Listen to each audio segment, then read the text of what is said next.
नमस्ते, जय जोहार, जय छत्तीसगढ़।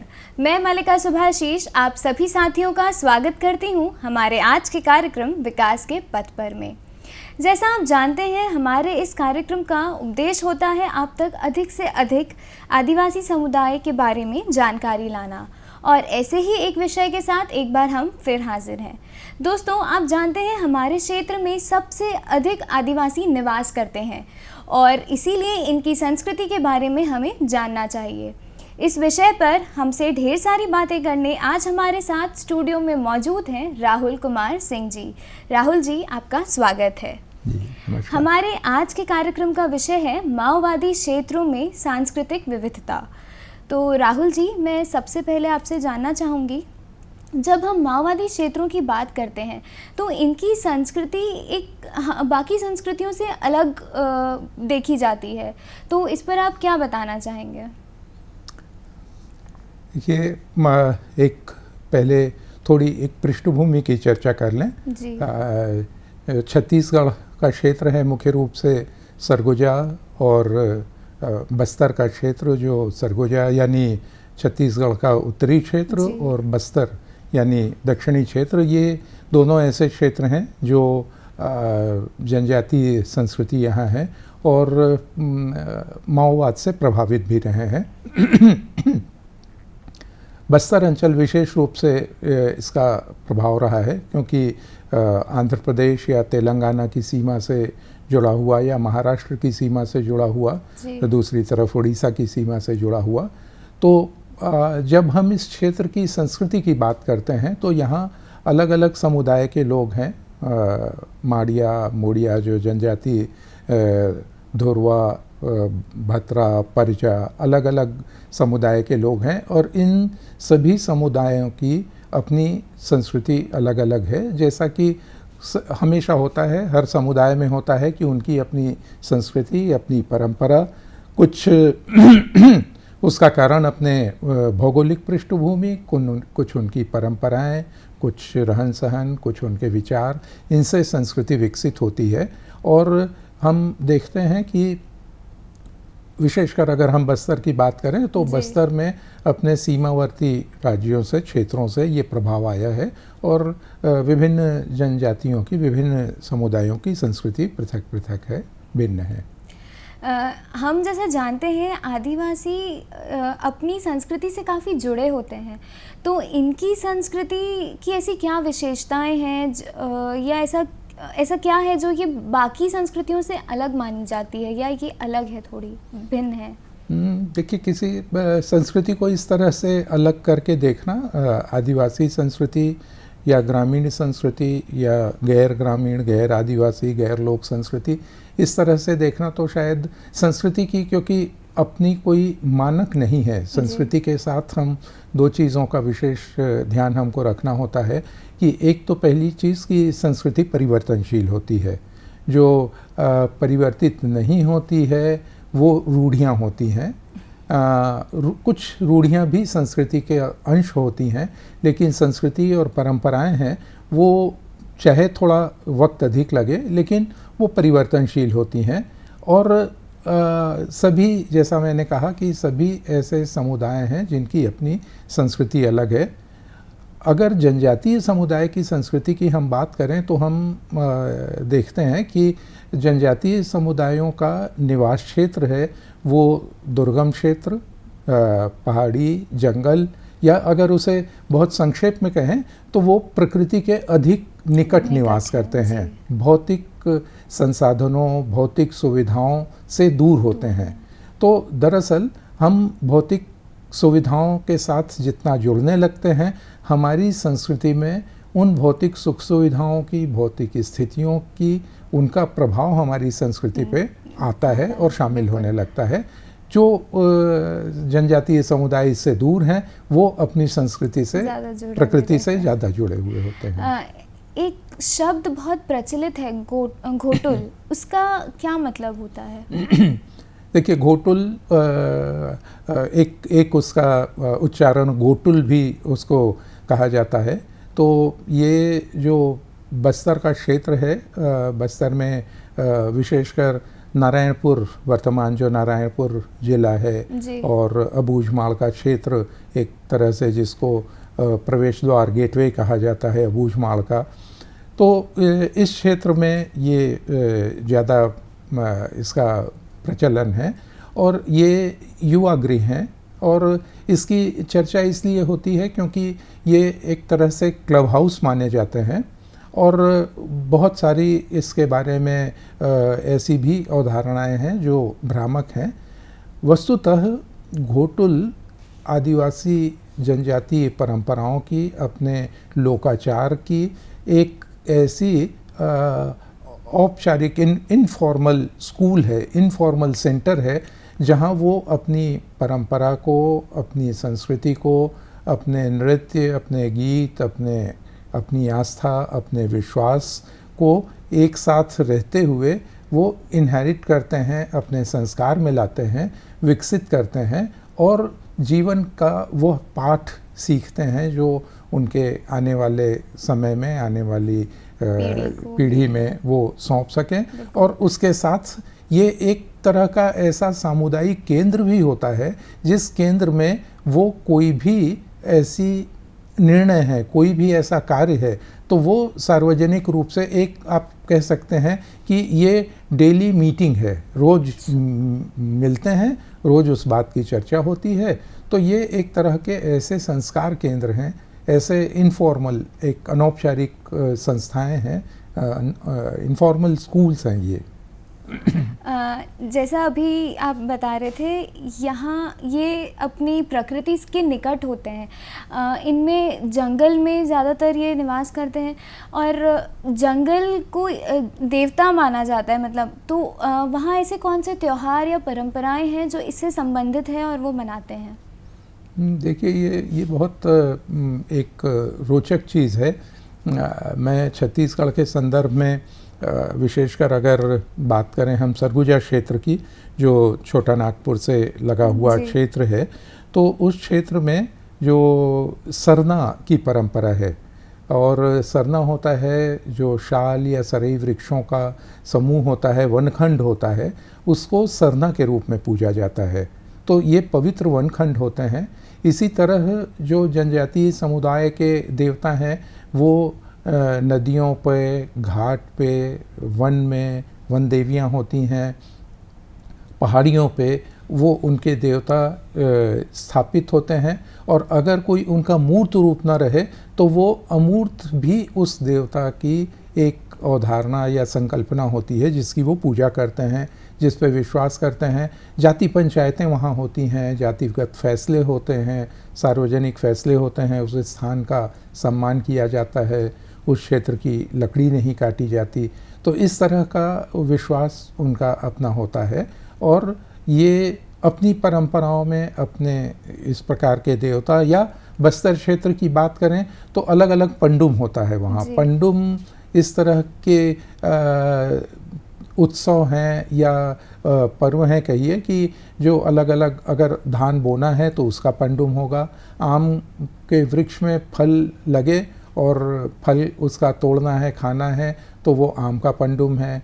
कृषि कार्य शुरू करने के पहले नवा खाई फसल आने के, तो हर ऐसे आमूस तिहार होता है, अमावस्या पे मनाया जाता है। तो ये अलग अलग ऐसे पर्व उत्सव होते हैं। मड़ई उनकी होती है, मड़ई की अपनी बहुत परंपरा होती है जो उनके लिए एक बहुत फेस्टिव मौका होता है। शायद इन्हीं त्योहारों के कारण ये ज़्यादा अपनी संस्कृति से और प्रकृति से जुड़े रहते हैं। इसमें कोई संदेह नहीं कि इनका अपना जो सामुदायिक जीवन है, वास्तव में देखिए कि जो निर्भरता है वो हमेशा, हम पहाड़ी क्षेत्रों की, वन क्षेत्रों की बात करें जहाँ जनसंख्या विरल होती है, तो ऐसी विरल जनसंख्या के क्षेत्र में हमको इस प्रकार का एक दूसरे पर निर्भरता अधिक होती है। और अगर निर्भरता अधिक होती है तो हम एक दूसरे पर जुड़ाव अधिक होता है और इस कारण हम एक दूसरे को समझ पाते हैं, एक दूसरे से तादाद में बिठा पाते हैं। और अगर एक ही समुदाय है, लंबे समय से साथ रह रहे हैं, तो अपनी संस्कृति को भी इसीलिए ज़्यादा बचाए रख सकते हैं। अभी आपने जाति पंचायत की बात की थी, तो जनजातियों में जाति पंचायत का क्या विशेष महत्व है और ये कैसे रहते हैं? ये देखिए, अपनी परंपराएं ही अपना कोई लिखित संविधान नहीं होता, लेकिन अपनी जो परंपराएं होती हैं और वो विधियां होती हैं, लॉ एंड रूल्स जो होते हैं, उसका ज्ञान जिसकी हम चर्चा कर रहे थे कि गोटुल में इन सब चीज़ों का ज्ञान उनको होता है, इन सब चीज़ों की जानकारी होती है। और जो जाति पंचायतें या समूह की जो पंचायतें होती हैं, माझी, परगना माझी, इस तरह के पद होते हैं, ये अनुवांशिक पद होते हैं। तो जो गांव का प्रमुख व्यक्ति होता है, उस अंचल का प्रमुख व्यक्ति होता है, वो उस जाति पंचायत का अध्यक्ष होता है और अपनी परंपराओं के अनुरूप, और दरअसल होता ये है कि ऐसी व्यवस्थाओं को कायम रखने के लिए, समाज में नियंत्रण रखने के लिए और एक अनुशासन बने रखने के लिए इसकी बहुत ज़रूरत होती है, और इस कारण इनका अपना महत्व होता है। आज भी जब हम पंचायती राज युग में हैं तो भी ऐसी संस्थाएं अभी सक्रिय हैं, और इन बहुत सारी ऐसी संस्थाएं हैं जिनकी अपनी सक्रियता की वजह से बहुत सारी व्यवस्थाएं बनी हुई हैं, उसमें सहयोग मिलता है। शासकीय योजनाओं के क्रियान्वयन में भी जो परगना माझी है या मुखिया है या सरदार, पटेल, गायता, इनको पूछा जाता है, बताया जाता है, साथ लिया जाता है कि उनसे बात जल्दी कम्युनिकेट होगी, जल्दी लोगों तक पहुंचेगी। उसका अपना महत्व है। वैसे जब आदिवासी की बात होती है तो इन्हें थोड़ा सा मॉडर्न लाइन या मेन स्ट्रीम से अलग माना जाता है, पर अगर देखा जाए तो इनमें पुरुष और महिला में भेद नहीं होता। जो जेंडर इक्वालिटी की हम अब बात करते हैं, ये शायद इसे बहुत पहले से मानते आए हैं, तो इसकी कुछ विशेषताएं आप हमें बताइए। देखिए, बहुत जनरलाइज करके कुछ कहना शायद ठीक नहीं होगा। ये मैं ज़रूर कह सकता हूँ कि हम जेंडर इक्वालिटी की हम जब बात करते हैं तो दरअसल उसको ज़्यादा बेहतर शायद समझा जा सकता है जेंडर आइडेंटिटी और जेंडर रिस्पेक्ट से। जी। जो भी स्त्री हैं या पुरुष हैं, तो उनके अपने स्वभावगत बायोलॉजिकल जो उनकी विशेषताएं हैं, उन बायोलॉजिकल विशेषताओं के अनुरूप उनके बहुत सारे कार्य, उनके प्रकृति निर्धारित होती है। तो अगर बायोलॉजिकल डिफरेंसेस के ख्याल से कहें, जो जैविक भेद है, वो जैविक भेद तो चाहे कोई भी समाज है उसमें है, जो जनजातीय समाज में भी है।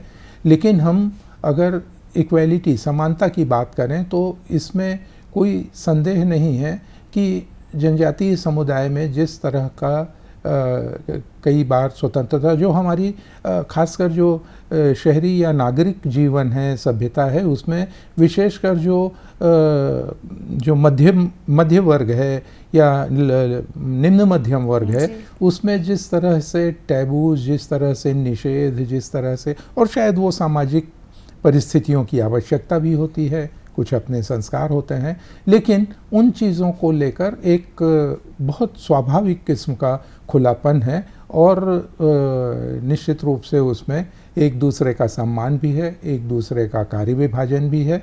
और लेकिन ये ज़रूर है कि उस तरह की घटनाएं जो असामाजिक या हिंसक घटनाएं हैं, वो इस तरह से जेंडर इशू के कारण जनजातीय समाज में कम होती है। इतनी समृद्ध संस्कृति होने के बाद भी यहाँ के युवा माओवाद की तरफ इतने आकर्षित क्यों हो रहे हैं? जी देखिए, दो चीज़ें इसके लिए मैं मानता हूँ कि हो सकती हैं कि दरअसल युवा, चाहे जनजातीय युवक हो या गैर जनजातीय ग्रामीण कोई भी युवक हो, वो व्यक्ति अपने जीवन में आगे जो करना चाहता है, अपना जो भविष्य देखता है, उसमें निश्चित रूप से उसकी अपनी रोजगार की आवश्यकताएं और उसमें उसके आर्थिक कारण अवश्य होते हैं, और कहीं ना कहीं से एक महत्वाकांक्षा अपनी भूमिका को लेकर होता है। तो दो ऐसे ड्राइव हैं, दो ऐसे प्रेरक शक्तियां हैं, जो प्रेरक शक्तियां किसी भी युवक को अपने मार्ग में आगे बढ़ने के लिए प्रवृत्त करती हैं।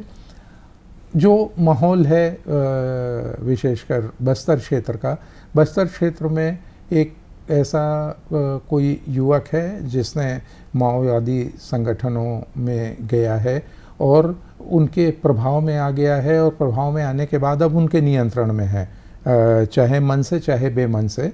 तो वो कहीं ना कहीं उसके हाथ में हथियार है, तो वो शक्तिशाली है, और ऐसा दिखाई पड़ता है कि शायद उसने अपने जीवन में वो एक लक्ष्य पा लिया, एक उद्देश्य पा लिया, या जीवन यापन का साधन पा लिया।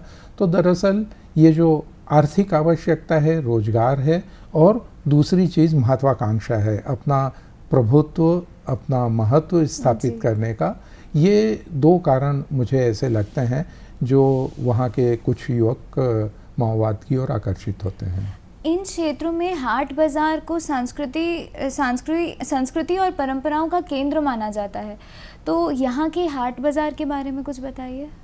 मैं जैसी चर्चा कर रहा था, ये एक बहुत जो ग्रामीण क्षेत्र हैं, वनांचल हैं, जनजातीय क्षेत्र हैं, वहाँ के हाट बाज़ार का अपना बहुत महत्व है। महत्व दो दृष्टियों से, एक तो उनके, जैसा मैंने कहा कि उनकी यूँ भौतिक आवश्यकताएं, भौतिक वस्तुओं का इस्तेमाल कम होता है, लेकिन जिन भौतिक वस्तुओं का इस्तेमाल होता है उसके लिए नियमित दुकान या बाज़ार न होने से, दूर दूर होने से, ये साप्ताहिक एक बाज़ार भरते हैं, और ये साप्ताहिक बाज़ार ही साल में एक बार मड़ई का रूप लेते हैं, जिसमें उसके पीछे अपनी धार्मिक आस्थाएं भी होती हैं, देव पूजन भी होता है, लोग अपनी संस्कृति भी होती है, लेकिन मुख्यतः उसके पीछे आधार तो आर्थिक ही होता है।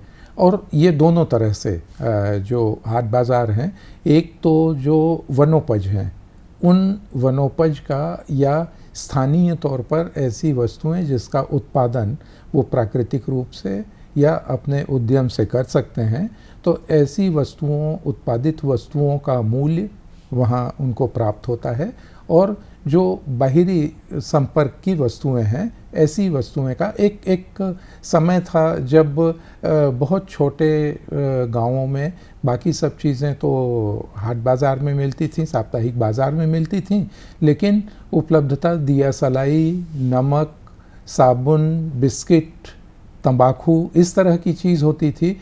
और ऐसी चीज़ें, ये सब जो मैंने नाम लिया, कि जो यूँ दैनंदिन आवश्यकता की चीज़ें हैं, लेकिन वो स्वयं उत्पादन नहीं कर सकते, और इसीलिए एक्सचेंज, जो विनिमय का, वस्तु विनिमय का होता था, ये विनिमय बहुत, आपने सुना होगा, जो जनजातीय समुदाय के शोषण की बात होती है कि चिरौंजी के वजन का नमक, उनको नमक उनकी आवश्यकता होती थी, खुद उत्पादन नहीं कर सकते थे।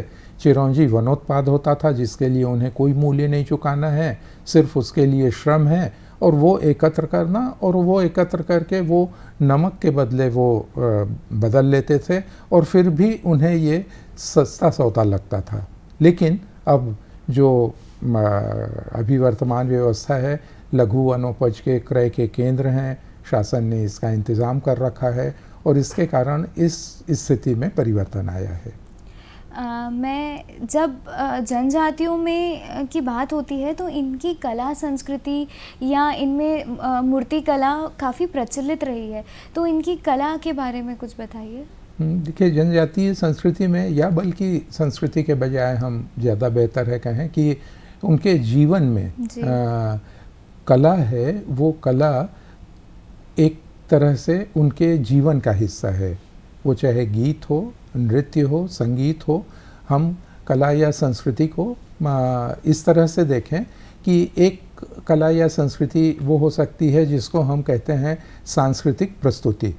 मतलब उसके लिए मंच बना हुआ है, रिहर्सल किया गया, तैयारी की गई, याद किया गया, और उसके बाद मंच पर आए और मंच पर प्रस्तुत किए। तो एक ये मंचीय प्रस्तुति, सांस्कृतिक प्रस्तुति होती है, और दूसरा जीवन शैली का अंग होती है। तो जनजातीय संस्कृति में हम अगर देखें, उनकी जीवन शैली में हम देखें, तो ये जो संस्कृति है, ये जो कला है, ये कला हम उसका बहुत एक उदाहरण हम ले सकते हैं कि जो आदि मानव थे, जो गुफावासी मानव थे, जो हमारे पूर्वज थे, वो गुफा की दीवारों पर चित्रकारी किया करते थे। तो वो जो चित्रकारी होती थी उसको, वो पेंटिंग तो है, चित्रकारी तो है, लेकिन वो अपने जीवन में जिस तरह की चीज़ों को देखते हैं घटित होती है, चाहे वो शिकार हो, चाहे वो नृत्य हो, और इस तरह की विभिन्न चीज़ें उनको वो डिपिक्ट किया करते थे, चित्रित किया करते थे। तो जनजातीय समुदाय में भी ये कला या इस तरह मूर्ति कला, चित्रकला, जो हमारे यहाँ बहुत जो प्रसिद्ध कलाकार रहे हैं वो सरगुजा की सुंदरी बाई, सोनाबाई रही हैं। सोनाबाई को एक राष्ट्रपति सम्मान, ढेर ऐसे कलाकार यहाँ हैं, गोविंद राम झारा हैं जिनको इस प्रकार से शिल्प गुरु का सम्मान मिला था, जयदेव वघेल, बेलगुर मंडावी हैं जो पेंटिंग करते हैं, पंडीराम हैं जो लकड़ी पे काम करते हैं, सुखदेव पोयाम हैं, ऐसे बहुत सारे हमारे कलाकार हैं। और वो कलाकारों को हमने एक अलग रूप में पहचाना है, जबकि वो कला उनकी जीवन का हिस्सा है, वो अपनी कला यूं ही निःसृत होती रहती है उनसे स्वाभाविक रूप से। कला की बात चल रही है तो इनमें जो संगीत के प्रति प्रेम है, जैसे अभी गणतंत्र दिवस पे ही राष्ट्रीय स्तर पर छत्तीसगढ़ की जो झांकी निकली थी उसमें जो संगीत से संबंधित झांकी थी, तो आदिवासियों में संगीत के प्रति क्या रुझान है या क्या खासियत है? ये नृत्य, गीत, संगीत उनके जीवन का, जैसे मैंने कहा, उनके जीवन का अभिन्न हिस्सा है। और संगीत में आप देखिए वाद्य यंत्र, उनके वाद्य यंत्र बहुत प्राथमिक प्रकार के वाद्य यंत्र होते हैं, लेकिन उस प्राथमिक वाद्य यंत्रों में वो ध्वनियों का जितना विस्तार होता है, एक मैं विशेष रूप से उल्लेख करना चाहूँगा कि बस्तर के जो जनजातीय समुदाय का संगीत है, बस्तर बैंड के नाम से, जो विदेशों में भी और देश के विभिन्न हिस्सों में जिसकी प्रस्तुतियाँ हुई हैं, विभिन्न प्रकार के ऐसे वाद्य यंत्र हैं और उसमें अलग अलग पार होते हैं। पार कहा जाता है बीट्स को। तो वो कौन सा देवी का पार है, कौन सा किस त्योहार का पार है, कौन सा किस प्रसंग का, किस अवसर का पार है। तो इस प्रकार के अलग अलग, जैसे हम शास्त्रीय संगीत में एक ताल तीन ताल की बात करते हैं, इस तरह के जो जनजातीय संस्कृति है उसमें उनका संगीत है, वो विभिन्न प्रकार के वाद्य यंत्र हैं, विभिन्न प्रकार के पार हैं, उनको बजाने का अपना अनुशासन है और उनका समन्वय है। और ये एक बहुत उसका समन्वित रूप हमको बस्तर बैंड में देखने को मिलता है। कुछ निजी संग्राहक हैं जो उनके संग्रह में 150-150, 200 प्रकार के वाद्य यंत्र जो जनजातीय और लोक समुदाय में प्रचलित हैं। सरगुजा क्षेत्र में भी इस प्रकार के कुछ लोग हैं जो ऐसे संगीत की जानकारी रखते हैं, वाद्यों को एकत्र करते हैं। और जैसा मैंने कहा कि ये जनजातीय जीवन का एक एक बांस का टुकड़ा होता है, उसको वो छेद बंद करके और घुमाते हैं, उससे सीटी की आवाज़ आती है। बहुत पॉपुलर चीज़ों से बिल्कुल, और बहुत लोकप्रिय है। जो तुरही फूंकते हुए जो चित्र भी आता है और जो बार बार दिखाया जाता है, तो ये सब चीज़ें उनके जीवन का अभिन्न हिस्सा हैं और वो इसका आनंद लेते हैं। राहुल जी, आपसे बात करके बहुत अच्छा लगा, काफ़ी जानकारी हमें इस विषय पर मिली। आपका बहुत बहुत धन्यवाद कि आप समय निकालकर आज हमारे कार्यक्रम में आए और हमारे साथियों को इतनी जानकारी दी। जी धन्यवाद। दोस्तों, उम्मीद करती हूँ आपको आज के कार्यक्रम से बहुत कुछ नया सीखने को मिला होगा और आपको कई नई जानकारियाँ भी मिली होगी। इसी के साथ दीजिए मुझे इजाज़त और स्वीकार करिए मेरा नमस्कार।